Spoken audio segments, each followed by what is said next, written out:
Good afternoon, YouTube. Will again here to talk to you about all things music, specifically album reviews and discography reviewing. Please do remember to subscribe to the channel, remember to like the video, and please do comment as well what your thoughts are. Please do give me feedback on how to make these videos better for you as the viewer, and also let me know if there's any albums or discographies you want me to have a run through so I can sort of give you my personal rankings on this overall. Right then, well, after doing a couple of album reviews, we're going to go back to doing a discography. And today I decided we're going to do one of the biggest bands from the heavy metal community. That is Metallica. So Metallica has had a 40-year career at this point. They've done 10 studio albums, a plethora of live albums, and even a couple of standalone songs and a cover album, a few cover EPs and albums as well. They are one of the biggest bands in the heavy metal community. They have become one of the biggest selling bands of all time thanks to the Black Album, which is now I think sold about 25 million albums worldwide. And they are definitely one of the sort of tokens, sort of bands for the heavy metal community within the music press, of course. Stadium bands till this day. Recently, well, last couple of years, I should say recently, headline Reading and Leeds in Britain and of course Glastonbury, and they've done Coachella in America on top of all of that. And they actually one year even managed to play on all 7 continents. They should play a show of some description. So, like the Guns N' Roses one and the Black Sabbath discography reviews, we are going to go through all the albums in chronological order. Like with the Black Sabbath one, we are going to be doing over multiple videos. This time just over 2 rather than 3, because we've got less albums to talk about. And we're going to be doing the first 5 in video 1 and then the second 5 in video 2. Okay, let's get straight into it then. So, Metallica. As you know, I'll give you a little bit of history on all the bands I'm talking about, if possible, particularly when we're doing the discography reviews. Formed in San Francisco when James Hetfield and Lars Ulrich met, the lead singer / rhythm guitar player and the drummer. They decided to conquer the world through heavy metal, thanks to their love of Iron Maiden and Diamond Heads, just to name a few bands, of course. They recruit in Ron McGovney, and they recruit in Dave Mustaine, the original bass player and lead guitar player. After a year or so, Ron McGovney decided to lead the band, so they recruit in Cliff Burton on bass, and then Dave Mustaine, just before the recording of the first album, is fired from the band due to alcohol issues, and he is replaced with Kirk Hammett from Exodus. Dave Mustaine decides to go on and form Megadeth in his quest for revenge, as we all know. I'm sure we'll get around to do a Megadeth album review at the very least at some point. But back to Metallica. So let's get straight into all of this. As we said, I'm going to run through each album in chronological order. I'm going to give a ranking out of 10 for my thoughts on the album, comments on some of the tracking. 1983, the new band, the second lineup, it records what is known as Kill 'Em All, and it comes out in 1983 on Megaforce Records. What can I say about Kill 'Em All? It is ground zero for thrash metal. I know Slayer releases Show No Mercy later in 1983, but otherwise this is the first record to come out from the thrash metal community. Recorded by Megaforce Records up in New York City. It's an incredible album. It was very revolutionary for the time. Yes, Venom was out at this point. Motorhead was obviously quite a heavy, kind of loud band, and had Canada's Anvil releasing variations on speed metal, but this was something very different, very more speed metal met kind of a hardcore punk element in the sound, with a little bit of the love for Diamond Head and Iron Maiden thrown on top. Tracks such as Hit the Lights, The Four Horsemen, Jump Into the Fire, Phantom Lord, Seek and Destroy, just to name, well, in that case, half the album, have become classics in the Metallica canon, and still to this day, I think are played in the set list. So you see 1 or 2 of them will pop up per set list at various points. Cliff Burton also puts on one of his most iconic instrumentals, because his Amnesia, Pulling Teeth, true master of the bass. The only real downside I can give this album is just production, but then again, this was on an independent label. Like I said, Megaforce was just a start-up purely to help release Metallica, because Johnny Zazula really believed in the band. So ultimately I'll give it a 7 out of 10. It's a respectable album. It's not the top tier Metallica albums, but it's definitely an essential listening. I remember the first time I listened to it, I was thinking, how on earth did this come out in 1983, and then what was it like listening to this in 1983? I still just want to be able to find that out myself one day. Who knows, if they build a time machine, I might be able to go and listen to this in 1983 and kind of get an idea. Like I said, 7 out of 10 for Kill 'Em All. It's a great starting point. They continue on. They do a bit of a tour and a bit of a sort of, like I said, a bit of a tour to kind of promote Kill 'Em All. But they come back with Megaforce. It'd be their last album on the Megaforce on the label before they get their big sort of major label signing contract with Elektra, and they released Ride the Lightning.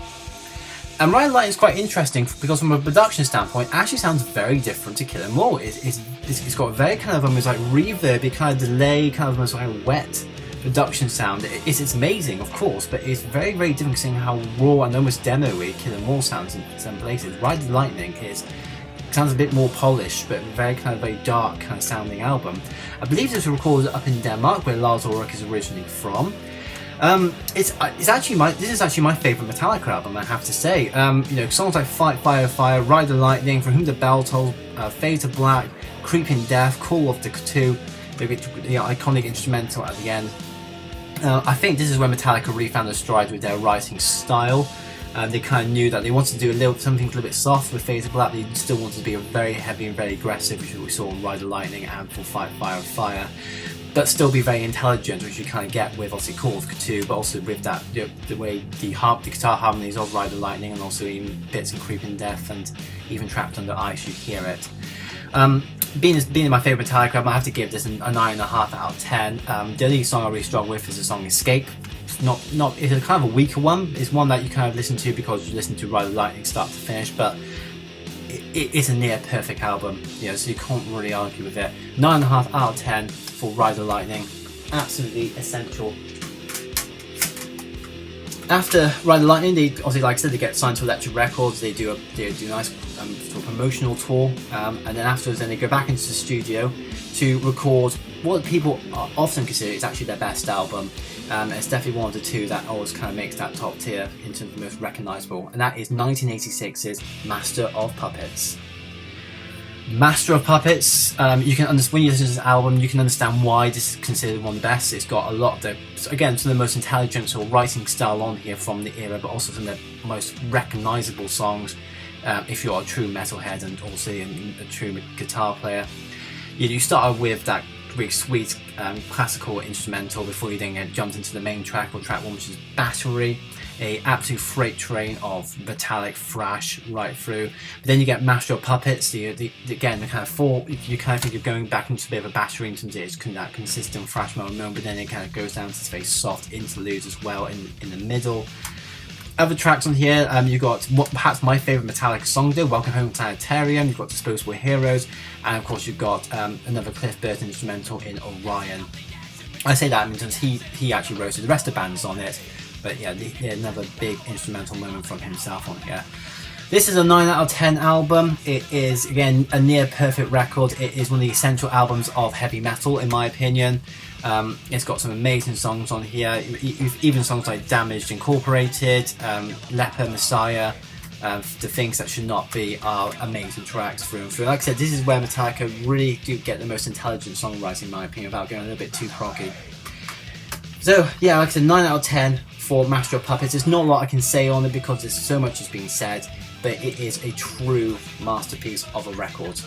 So highly, highly recommend that one. Moving forward, we get into, I'm not picking up the wrong album, we get into a nice period in Metallica where they are really now building a real following and a momentum. At this point, they have not released a music video on MTV, which is even some of their competitors like Megadeth and Anthrax were doing. Of course, everyone from the Los Angeles glam metal movement was doing at this point. More thrash metal is kind of around, Exodus in 1985 released their first album. Testament is coming up at this point, as is Nuclear Assault and Overkill. So there's definitely a real scene on both sides of the American borders that is really developing at this point. On the Master of Puppets tour, they do an American tour, opening for Ozzy Osbourne, who's on his Shock in the Dark sort of run at that point then. But it becomes their last tour as the support act. Afterwards, then they go to Europe and for the first time become the headliners. But as we know, in 1987, after a tragic bus accident up in, I believe, either Sweden or Denmark, one or the other, Cliff Burton, bass player, is killed. And then deciding then to continue on, though, they then bring in, after a couple of weeks after the funeral, Jason Newsted, who in his own right becomes a very influential bass player. Cliff Burton obviously was, because he was so classically trained, but there's a lot of people out there who love the Jason Newsted era. We all know the hazing he went through, because obviously I think kind of part of the other three guys kind of dealing with the mourning of Cliff in their own way and trying to help him move on, as it were. but nevertheless, he fits into the band. He's, I think, my opinion, my favourite bass player to be in Metallica. No disrespect to him or Robert Trujillo or Ron McGovney, but I think there was something about Jason Newsted where I think he was a really good fit for the band at that point. They come back in 1988 with perhaps their most proggiest album, so from this period of the band, and that is Injustice for All. And Injustice for All is definitely an album with a lot of really long tracks. So the title track, it comes in near the 10-minute mark, which is very unheard of for Metallica. They opened up with, again, a fantastic freight train of a riff in Blackened, actually written by Jason Newsted. We got perhaps one of the biggest songs in here, which is One, which was actually also their very first music video at this point as well. We've got Our Harvest of Sorrow, which I've always loved the riff on that particular track. To Live Is To Die is a great song as well. To Frey Dies of Sanity is an amazing song, and it actually only plays it for the first time I think about 4 years ago. It's definitely one that should be used in the set list a little bit more. Of the big sort of middle, what I call the big middle three from this period, Ride the Lightning, Master of Puppets, and Justice for All. This is my least favourite, but it's still a great record. My only criticisms, other than the production not having enough bass in there at that point, but there's no way of remixing that now because that's so iconic to this album. And the fact that there's a couple of songs here like The Shortest Straw and Eyes of the Beholder and even Die As Thee, never been particularly too keen on. Still a great album though. I would give it an 8 out of 10. Again, it's definitely essential listening. I think it's, along with Ride the Lightning, Master of Puppets and the Black Album, is considered one of the essential albums you have to listen to regardless of your music taste. Incredible records. This is essential listening to Metallica, especially because of like One and Harvest of Sorrow on here. But ultimately though, this is perhaps not one of my more favourite ones, but it's still a really, really important album, and I've always loved the album cover as well. Metallica has had some great album covers. Master of Puppets one is great, but this is probably my favourite album cover overall. For some reason I've always been drawn to it. But yeah, 8 out of 10 for Injustice for All.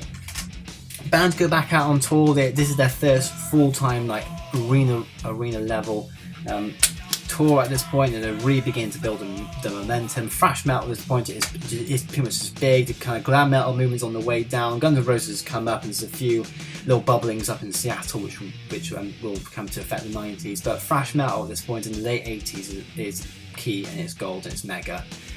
And Metallica is proven to be the biggest band at this point, within heavy metal, arguably even as well. And this is also with Injustice for All. This is the first time they get nominated for a Grammy, and obviously, very most notably and infamously, they were beaten by Jethro Tull for Best Metal Performance.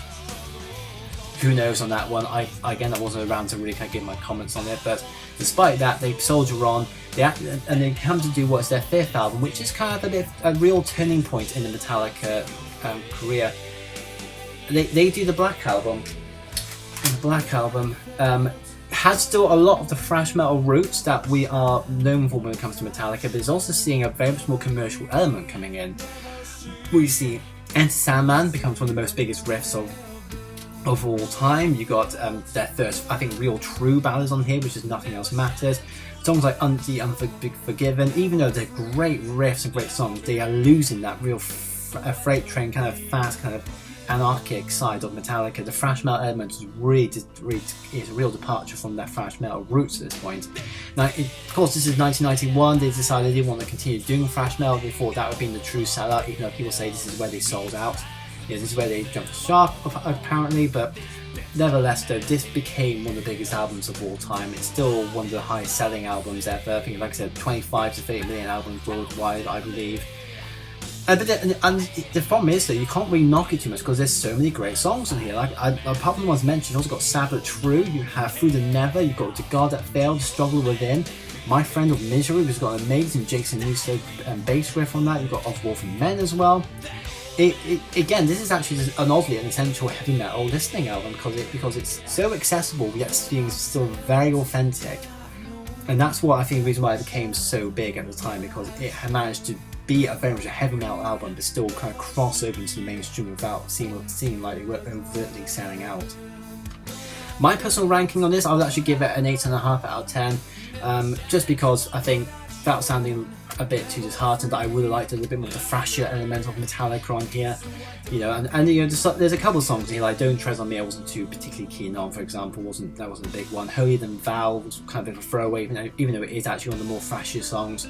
But it is still an amazing record, it's one that cannot be knocked. And you think about it, at this point, Metallica have released 5 albums that are iconic classic albums at this point, so it's very, very hard to kind of be able to do that into album number 5, especially when you move so far away from your original sound, you know, without necessarily becoming a reggae group, obviously.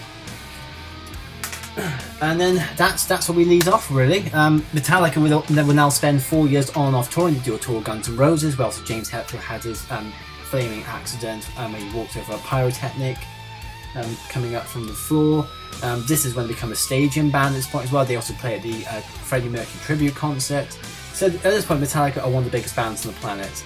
But as we will get into part 2, we will see how things really do change, and even though they're still this mega band, how they start to go through some personal struggles and continue to release albums as we go forward.